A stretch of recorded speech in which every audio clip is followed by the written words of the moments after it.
All right, Seth, so first of all, welcome to Atlanta. I know that you're excited to be here. You said you want to get to know the city a little bit more. You went to a dream game. What have your first impressions been of the A? The dream game was amazing. Honestly, it was a good game. Getting to see, like, I know Liberty, the team out of town, they had a lot of great players, some legends, honestly, and it was fun to watch. But the atmosphere in the gym was amazing. Like the music, like the DJ, it kind of felt like a little club, honestly. But it was cool though. They had so much going on during the game.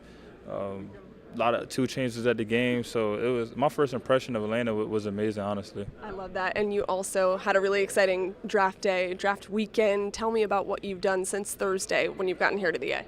Yeah, I mean, my schedule been busy. As soon as I landed, we went to the dream game. I worked out the next day and got to meet everybody on the staff. Honestly, I did a workout here like on last Tuesday, so I had met most of the people already. So just seeing the faces again and just getting to know everybody a little bit better. And then we had dinner. It was a great dinner, and that was great. Me and the front office, the coaching staff. The food was amazing, honestly. I forgot where we went to, but the food was. I'm definitely going back for sure. Gotta go back. But yeah, so the conversations there was good. Everybody was talking and talking about different things. Like the conversation was never about basketball. Honestly, it was just about life and just building relationships. And yeah, so I'm excited about that. And just get things going. You're a rarity in basketball these days. A lot of guys don't go through 4 years of college anymore and then go to the NBA. Why was that important to you, and what do you feel like you learned to help you get to the next step in 4 years of college? Yeah, I mean, I've learned a lot in my 4 years. There was a lot of ups and downs, but I built maturity during that time, even through COVID and a lot of that stuff, going through all that.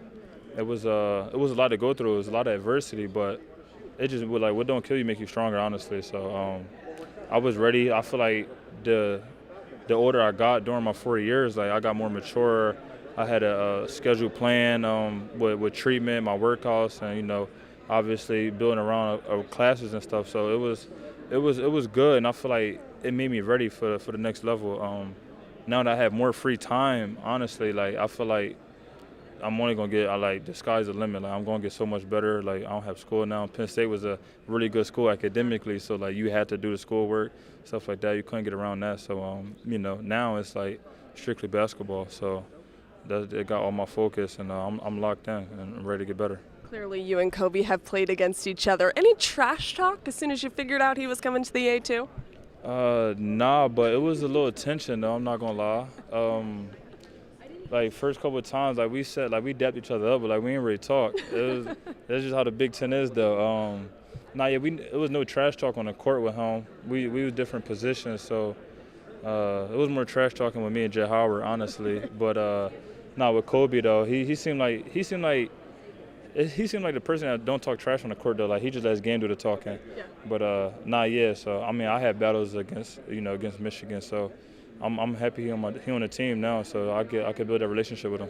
You're a 40% shooter from three. Clearly, you have a really wicked shot from beyond the arc. Do you pride yourself on that point of your game? Absolutely. I know that's my game. That's what I'm gonna bring to this team. I'm not trying to bring anything different. Like I know my role. I'm gonna be a 3-and-D guy, and I'm excited to take that challenge. Make open shots, play defense, and that's gonna be my job. And I'm just looking forward to helping this team win. What did it mean to you to have DeJounte Murray reach out?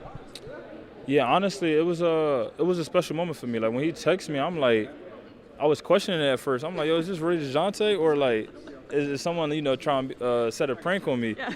So I double checked to make sure it was actually his real number before I responded. How'd you find that out? Kobe, yeah, because he reached out to Kobe too. Okay. So I wanted to make sure it was the same number. Yeah.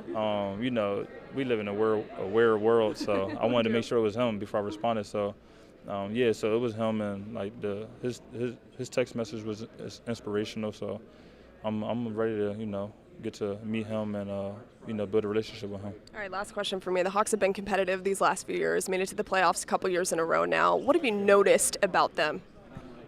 Honestly, they're a fun team to watch. Yeah. Just watching them, being in college and you watching the NBA, they're one of like the most exciting teams to watch. There's a lot of highlights going on, but at the end of the day, like they compete, like they get after it, and I know the competitive nature that they have, and I'm the same way, so I'm ready to go out there and build with them.